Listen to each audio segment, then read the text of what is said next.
নকল আর হবে না, প্রশ্ন ফাঁস হবে। যতই কড়াকড়ি চলুক, যারা প্রশ্নটা পেয়ে গেছে তাদের তো আর কোনো সমস্যা নাই। বিদেশের ব্যবস্থা কি এইটা যে আমি হলে হলে যে বাচ্চাদের গার্ড দিলাম আর প্রশ্নপত্র ফাঁস করলাম? সেদিনকে যে একটা কাজ করছে এটা তো বাজে একটা সিচুয়েশন হয়েছে। হেলিকপ্টার থাকলে যে যেতে হবে এবং একটা বিরক্ত করতে হবে, এরকম কোনো সিচুয়েশনের দরকার নাই। পড়াকড়ি করে মোটামুটি ভালোই হয়েছে, লেখাপড়া করছে পড়াকড়ি। ওখান থেকে যদি বাচ্চারা গাইড হয়ে আসে এখানে তাদের কোনো কষ্ট হবে না। তো ওনাকে ধন্যবাদ জানাই প্রশ্ন এত ইজি করার জন্য। কোয়েশ্চেনগুলো ওকে, স্ট্যান্ডার্ড ওকে, সবই ওকে। প্রশ্ন ফাঁস হয়েছে বাট আমরা পাই না, আমাদের স্কুলের মনে কেউ পায় নাই। নকল মুক্ত চাইছিল, এখন আমাদের ক্লাসে কেউ নকল এ পর্যন্ত করে নাই। শিক্ষামন্ত্রী যেন এই সেন্টারে অনেক না করিয়া ওই স্কুল কলেজ যেগুলো আছে না ওগুলোর টিচার গুলারে প্রিন্সিপাল গুলারে ওগুলার জন্য কড়া শাসন করে, তাহলে ওখান থেকে যদি বাচ্চারা গাইড হয়ে আসে এখানে তাদের কোনো কষ্ট হবে না। হুট করে এই যে কিছু সিদ্ধান্ত নিচ্ছে ছেলেদের জন্য, এটা না নিয়ে যদি তারা ব্যতিক্রম একবার চিন্তা ভাবনা, তাদের আগে যে সেশন যেগুলো ছিল ঠিক ওইভাবে ধীরে ধীরে মানে পর্যায়ক্রমে যদি এগিয়ে যেত তাহলে অনেক ভালো হতো। কিন্তু এখন ছেলেরা অনেক বিরক্ত, যেমন এই যে হলে যে মানে বিরক্ত করা, এই যে হুট করে তাকে মানে এগুলো এক্সেস।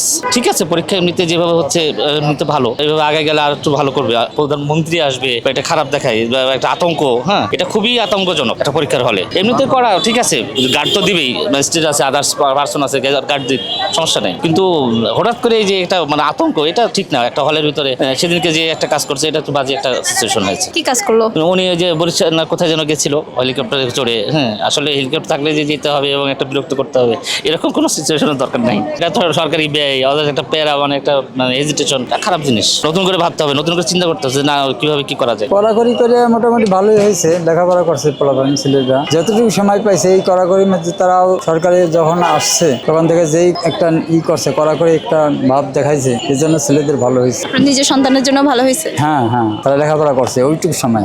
আলহামদুলিল্লাহ সবই দিছি, সব কমন পড়ছে, অনেক ভালো লাগছে। আজকে ইংলিশ ফার্স্ট পেপার ছিল।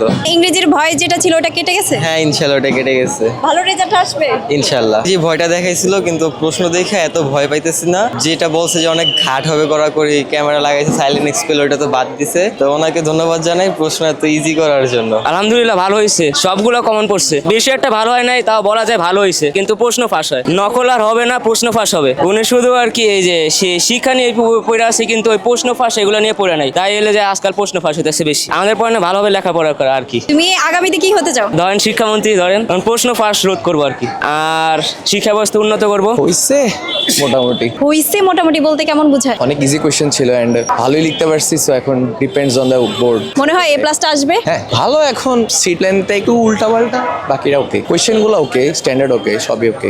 গতদিন তো কঠিন ছিল অনেক। এখন পরীক্ষাটা তুমি নিজে ভালো দিতে পারছো? হ্যাঁ আমি দিয়েছি, ভালোই দিয়েছি। এই ব্যবস্থা ঠিকই আছে, আমার মধ্যে ঠিক আছে। হ্যাঁ আমি মনে করি ঠিক হয়েছে। আমি নিজে পড়ে আসছি বাসা থেকে, আমি নিজের থেকে পরীক্ষা দিছি। অবশ্যই আমি পড়ে আসছিলাম, সেজন্য আমি পরীক্ষা দিতে পারছি। আলহামদুলিল্লাহ ভালো হয়েছে, ইংরেজি পরীক্ষা কেমন দিলেন? ভালো দিছি। এখন আরো ভালো দেওয়ার কথা ছিল।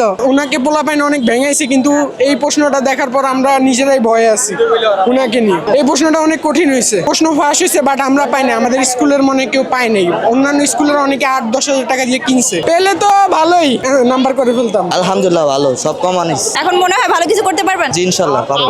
নকল মুক্ত চাইছিল, এখন আমাদের ক্লাসে কেউ নকল এ পর্যন্ত করে নাই আমাদের এই স্কুলে। বলতেছে যে কি প্রশ্নপত্র ফাঁস, কিন্তু আমার বাচ্চা তো মোবাইলও দেখে না, আর আমি কারোর সাথে ওইরকম ভাবে ইয়েও করি না। এখন জানি না, আল্লাহ জানে কপালে কি আছে, আমার ছেলে কি পরীক্ষা দেয় না দেয়, এটা নিয়েই টেনশন আমার। কড়াকড়ি চলে, কিন্তু যতই কড়াকড়ি চলুক, যারা প্রশ্নটা পেয়ে গেছে তাদের তো আর কোনো সমস্যা নাই। সমস্যা তো যারা পায় নাই তারা। আমার ছেলের মেধা আমার ইয়ে আছে, ঠিক আছে, কিন্তু রেজাল্টের দিক থেকে যখন পিছাইয়ে যাবে তখন তো পিছাইয়ে যাবে। না না, আমি চাই না এটা, আমি এটা চাই না। আমি সবসময় চাইছি যে প্রশ্নপত্র ফাঁস না হোক। শুনছি যে এই শিক্ষামন্ত্রী প্রশ্নপত্র ফাঁস হবে না, নকল করা যাবে না, কোন দিকে কি দিল? সবই তো হচ্ছে না কোনটা? কড়াকড়ি দিচ্ছে, এটা কড়াকড়ি দিচ্ছে মানে তো বাচ্চাদের ব্রেন নষ্ট করতেছে।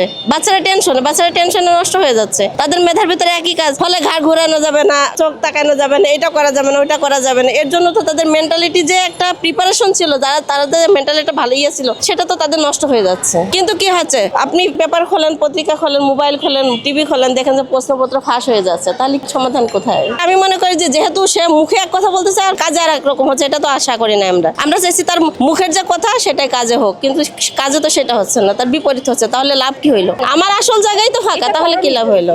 আমি মনে করি যে শিক্ষামন্ত্রীর আরো সজাগ দৃষ্টি দেওয়া উচিত। মূল জায়গাটা বাচ্চাদের উপর ফোকাস না, দুর্নীতিগুলো কোথায় হচ্ছে সেই জায়গাটায় সে ফোকাস দিক। উনি তো চাচ্ছে যে বিদেশের ব্যবস্থা নিয়ে আসতে বাংলাদেশে, তো ওই ক্ষেত্রে বিদেশের ব্যবস্থা কি এইটা যে আমি হলে হলে যে বাচ্চাদের গার্ড দিলাম আর প্রশ্ন প্রশ্নপত্র ফাঁস করলাম, এটা কি বিদেশের ব্যবস্থা কিনা এটা আমার জানা নাই আসলে। এই দুর্নীতিগুলো বন্ধ করতে হবে। বাড়তি ইনকাম করতেছে প্রশ্নগুলো আউট করে করে, এই জায়গাটা ওনাকে খতিয়ে দেখতে হবে কোথায় হচ্ছে এটা।